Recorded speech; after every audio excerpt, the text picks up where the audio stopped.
Well, we're going to be joined today by a super singer who has really had quite the background in his life. And I have to say that, you know, from the things that it says on your website, that you've done all kinds of things. You've published out, you chase cattle, you've developed X-rays, and you've raised a family, and now you're in LA making music. Rex Dean is our guest today. It's nice to have you with us, Rex. Oh, it's a pleasure to be here. How about that for an introduction? You pretty much have done it all. How did you get to LA? Yeah, I grew up on a farm in Colorado, a ranch, and ended up going to college in Boston. Got married, had kids there, wrote software, and now that they're grown up, they all moved out here. One of my kids is an LA Times reporter. The other two are in tech, and I'm out here to pursue a life of music, which is what I always wanted to do. So you put music on hold to raise your family? Yeah, I did. It's and you know, and I have to be grateful I did, because I have way better ideas now for songs than I did when I was 19. The one thing I did to keep sane for all these years is I took opera lessons every week and studied at the Boston Conservatory, and that, you know, it's like, it's so zen-like. It's like other people play golf. I would go and, you know, spend an hour with a voice teacher, and you know, it gave me a lot of choices on how to sing anything. So even though I don't sing opera, I love having had that experience. Okay, well, I sing a little bit. We have a lot in common, and we're going to talk about that in just a second. But Let's hear it. We've done a lot of things. So give me a typical voice exercise for opera. Well, you know, just don't be afraid. You can start yeah,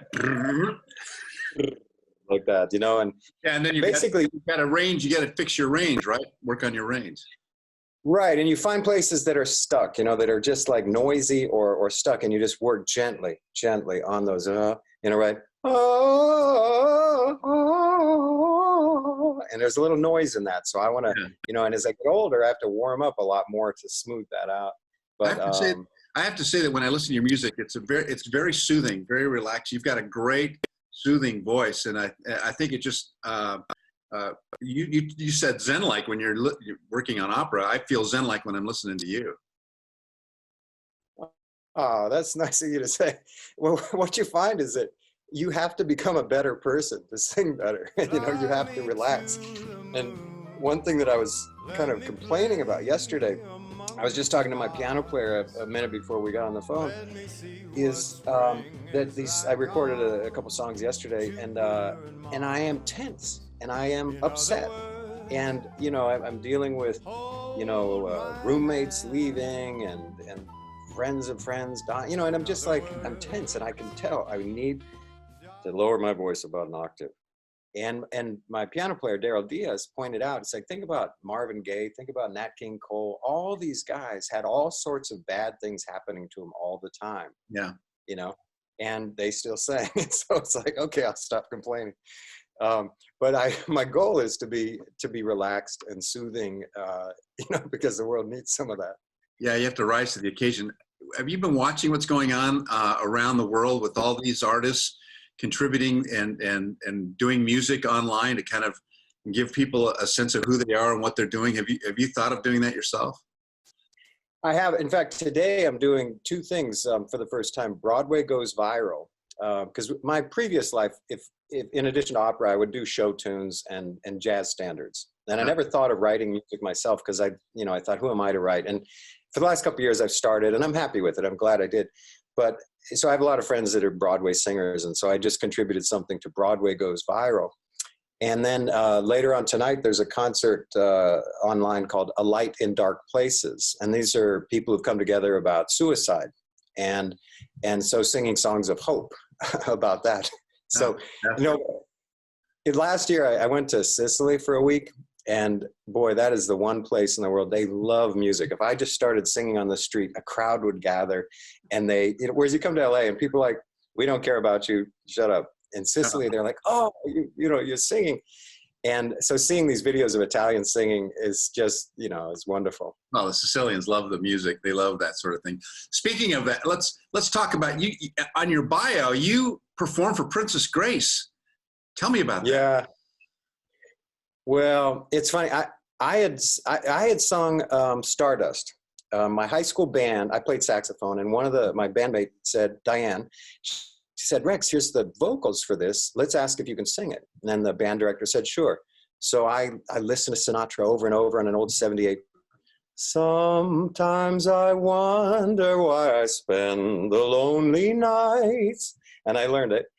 And so the next year I got into college and at Harvard, and I joined an a cappella group, and we just happened to be going to Europe for the first time and singing for a party that Princess Grace had for Stephanie coming out of high school and Albert coming out of the Navy.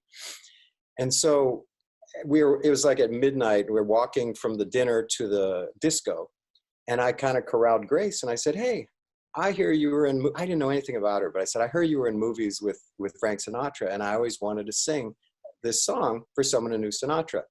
And she said, oh, okay, hold on. And so she gets Rainier and 60 of her friends. Really? And I'm standing there in my thrift store suit, you know, a boy from a farm in Colorado. And I sing Sometimes and they loved it. And they said, oh, I knew Hoagie Carmichael. He would have loved this. And here's, you know, things like that. So, and then, yeah, that night I got to have dinner with her for a couple hours and dance with Caroline and things like that. That tops my story. I got to perform for her back in 1972 when I toured with the American Folk Dancers, and I was on stage at the Palace in front of her and her family and 5,000 of her closest friends. And in fact, there's a picture of me right there, and you can see that I'm very young, but I had the same experience. And isn't that amazing to have that kind of commonality that you and I have? Oh yeah. There you go. No, but the thing about her was the thing about her when you meet someone like her is that she just glowed. I mean, even at 50, you know, she was just such a lovely human being. So beautiful. Yeah, and just later that summer she got killed, and it broke my heart. So sad. Well, listen, we're going to say goodbye, and on the way out, we're going to listen to a song called "I Chose You," which I decided was really fantastic. It's a wonderful song. Tell me a little bit quickly about what that song's about. Well, it's about even if you've lost your faith in the world and things have gone bad, often you'll find a friend, like that song of Sting's, you know, if I ever lose my faith in you. I'm actually finishing a feature film called Space Baby that's taken me 20 years to make. Wow. And it has that same message that we have to have faith in each other. So this song is, you know, at a time in my life when I'd kind of gotten, you know, was despairing. I met somebody who I just said, you know what, I'm going to make you who I believe in. Well, thank you so much for being with us and sharing your talents with us, and we wish you the very best of luck. Where can we find you? Social media, website, whatever. Yeah, the name is pretty unique. So rexdean.com, Rex Dean on Facebook. I think it's rex.dean on Instagram. And I'd love to, you know, hear from anybody. I would look forward to having you in the studio when we get back to normal. Oh, that'd be wonderful. All right, Thank you so much. Thanks so much. Take care. Bye. My inner vision